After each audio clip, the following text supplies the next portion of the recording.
Okay, alrighty, we are back. Today I'm going to be reacting to these new Kung Lao intros. Now, I've been away from home, I haven't been super in the loop recently in terms of all this news, so I'm finally here, you know what I mean, we're going to cover as much as we can. I'm not going to make videos on like super minuscule stuff, but I know there's so much happening. Some of you guys asked me to watch these Kung Lao intros because you said that these were kind of crazy. And you know me, I do like the story stuff. The story stuff is my bread and butter, so I really do want to see what they drop here. Shout out to Mitsu Owns for posting this. And with that said, like I said, I'm excited. Let's get into it. No more foreplay. Let's just get right into this. So, let me make sure this is ready. And yeah, I think we're good. So let's go ahead and begin. Had you trained harder, you would be champion. I am well aware of Lord Liu Kang. Okay.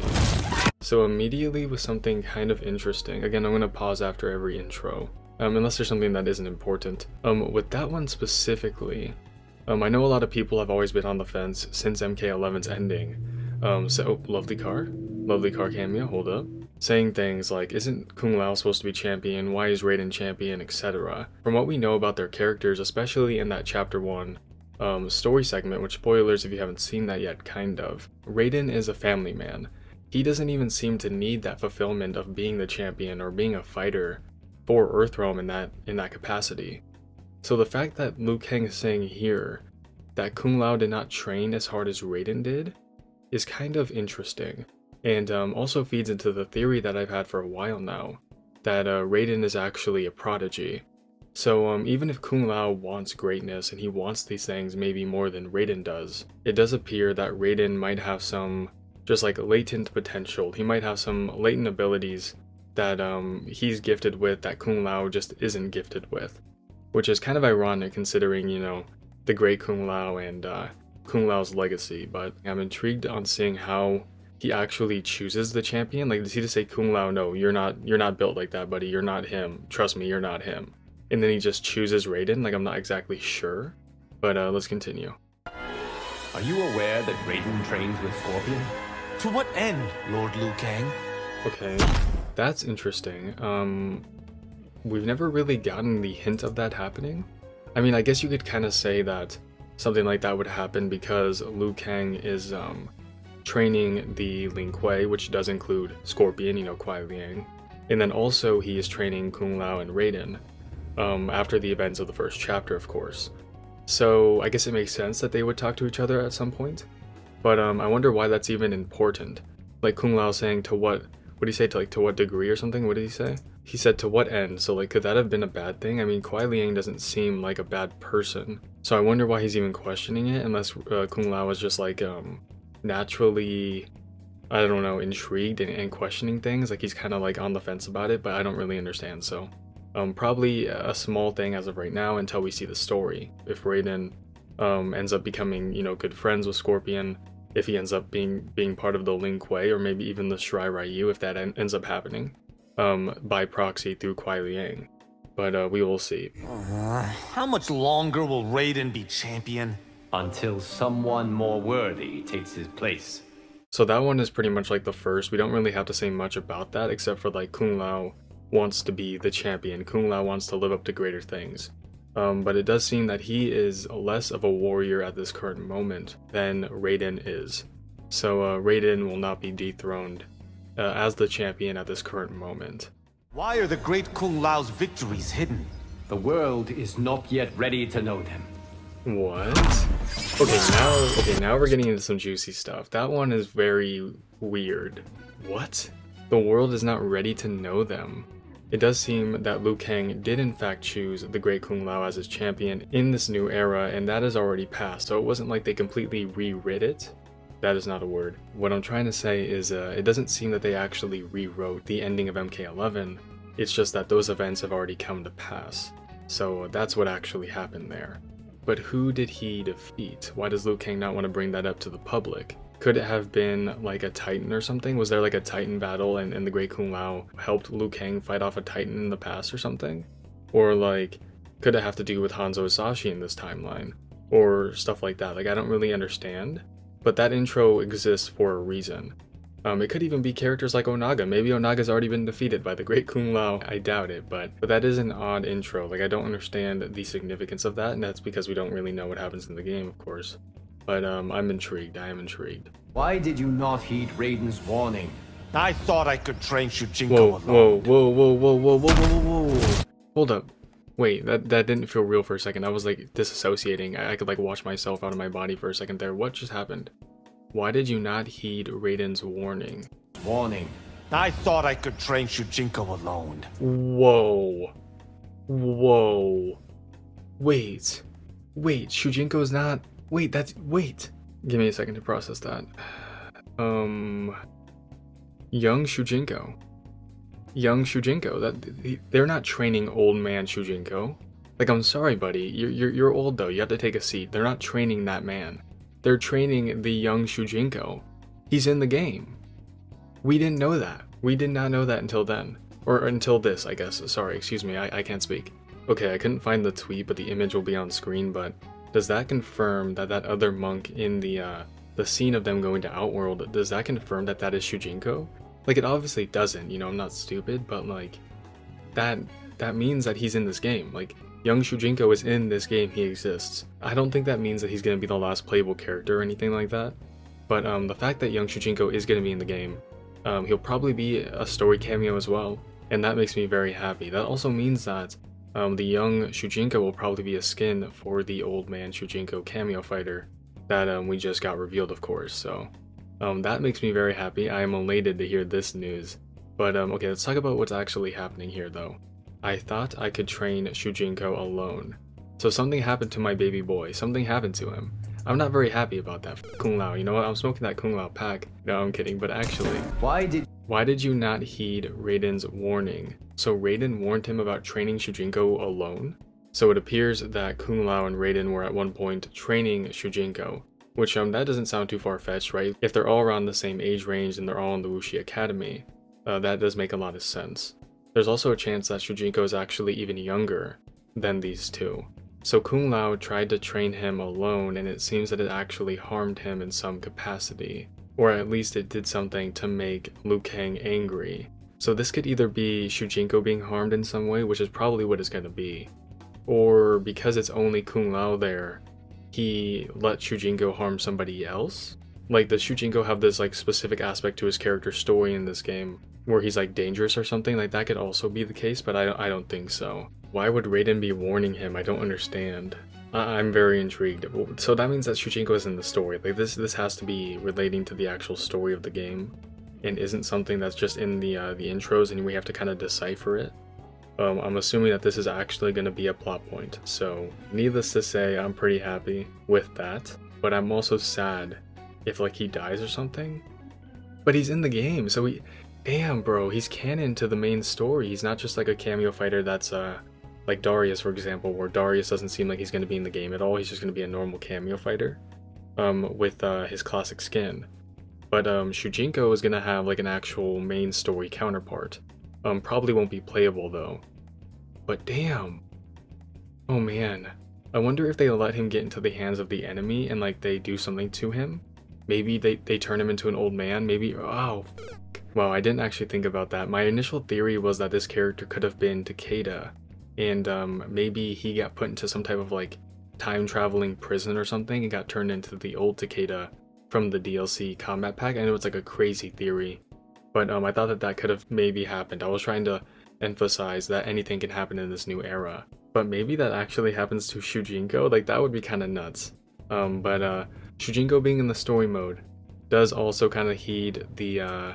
heed? Is that the right word? It kind of hints to the possibility of Onaga being in this game in some capacity, so we will see. Can I play a part when Raiden's sister is tested?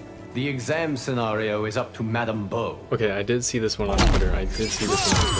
So this basically confirms, which we already knew and I actually forgot about when I was reacting to the Chapter 1 story. But Liu Kang tested Raiden and Kung Lao by having the Lin Kuei attack them. So obviously Sub-Zero, Scorpion, Smoke, they all work for Liu Kang. Maybe Bi-Han doesn't actually want to work for him, but they currently do. And that whole thing against Madame Bo was actually a test.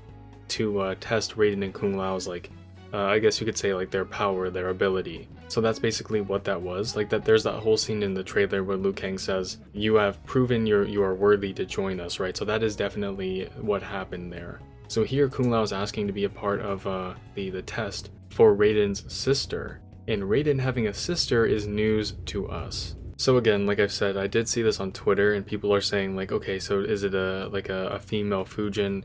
Is it a new sibling? Is it? I know there was another theory, I can't remember what it was, but my guess is that it's actually just a female Fujin, which is actually really cool. We get to see a new take on the character in this new era, and people have already been drawing this conclusion for characters like Madame Bo, for example, where Madame Bo might actually be a female Boraicho in this new era. Because again, in this new era, it seems that there are several elements that are tying itself to the original timeline, but things are still new and changed. So I do like that, and I think that a female Fujin would actually be a pretty interesting thing.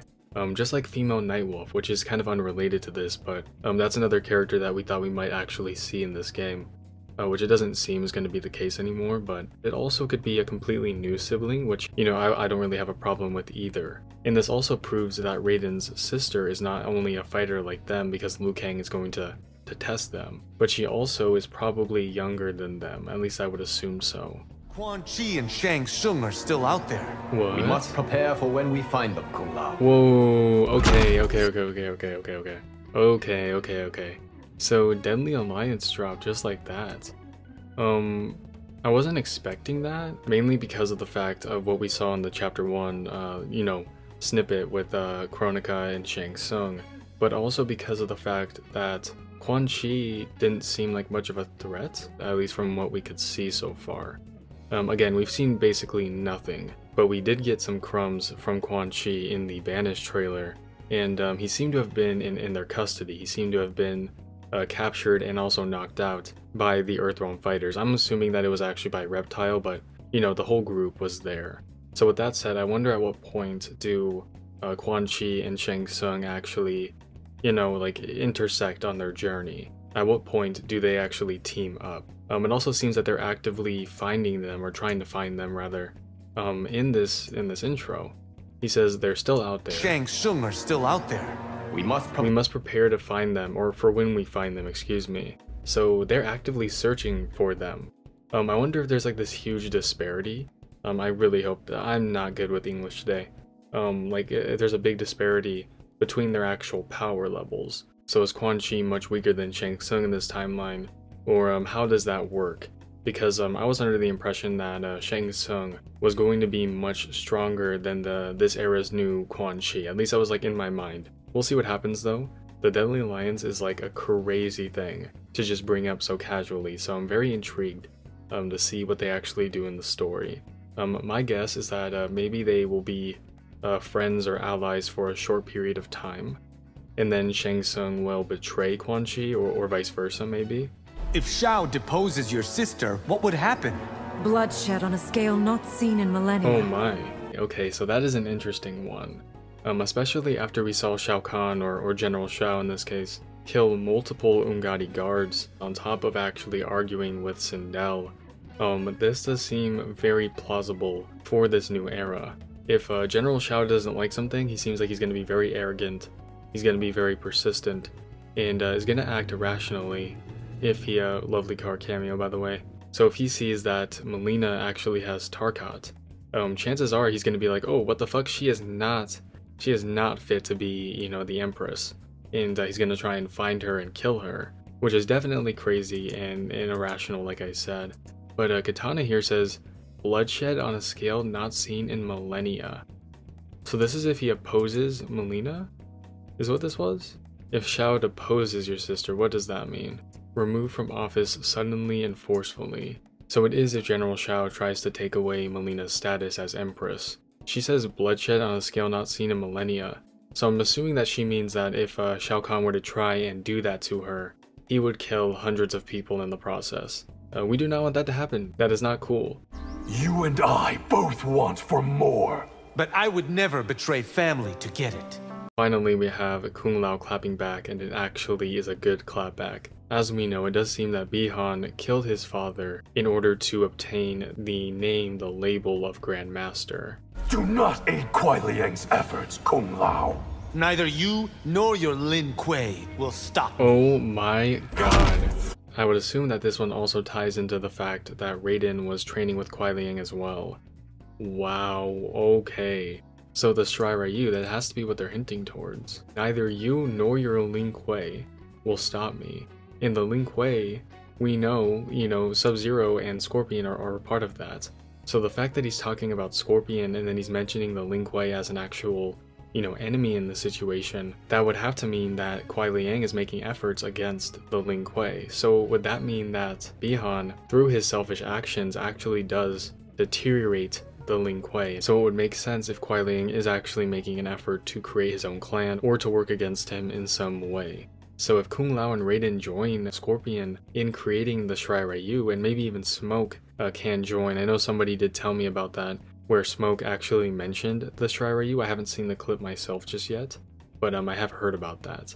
So the Shirai Ryu being birthed from a Lin Kuei member or an ex-Lin Kuei member is still going to happen, just in very different circumstances. My cousin, Kung Jin, is fascinated by the Yakuza. Oh my god. Do whatever it takes to quash that interest. Oh no, okay, that's true. I mean, Kenshi does not like the Yakuza. He is not very chill with the Yakuza anymore. So it would make sense that he's trying to tell him, like, hey, Kung Jin, do not get involved. They are not a good organization, Brother Bear. So that does make sense. So Kung Jin reference though, that is huge. I wonder if he'll be a cameo, not a cameo fighter, but a story-only NPC. You came so close to being Earthrealm's champion. It would have been awesome. That amulet paired with my hat. Oh my god, okay. Liu Kang must have had a actual competition or some type of test to test who would be the champion. And on top of that, that proves that Liu Kang is actually the person that was in possession of the amulet. I had previously had a theory in my Raiden video about the amulet being like a family item that actually gave him premonitions of the future once he made contact with Liu Kang. But that doesn't seem to be the case anymore with this, so it does seem that Liu Kang actually had possession of the amulet and was going to give it to whoever the champion was. So I wonder what it actually gives them. Is it some type of power or guidance or whatever it may be? Liu Kang wants to give that power to the current champion, which does make sense. That is the end of that. Is there any more? I don't think there's any more Kung Lao ones, so that's basically it for that. Shout out to Mitsuones for posting these. I do appreciate you for that. And I mean, yeah, these were exciting, these were interesting. Had a lot of interesting stuff that I probably wouldn't have expected, like Shujinko. Shujinko being in the story, the Deadly Alliance were dropped pretty casually. Also Kung Jin and the amulet, that there is some stuff here for sure. For me personally, of course, the most exciting thing is definitely the Shujinko drop, which is absolutely absurd. So that means he's in the story, right? And my greatest desires are basically heard and answered. So yeah, I'm intrigued. Let me know your guys' thoughts on these intros and what you thought was most exciting. And I appreciate you guys for watching to the very end. Make sure you all stay safe and stay hydrated. And I will see you all in the next one. Bye-bye.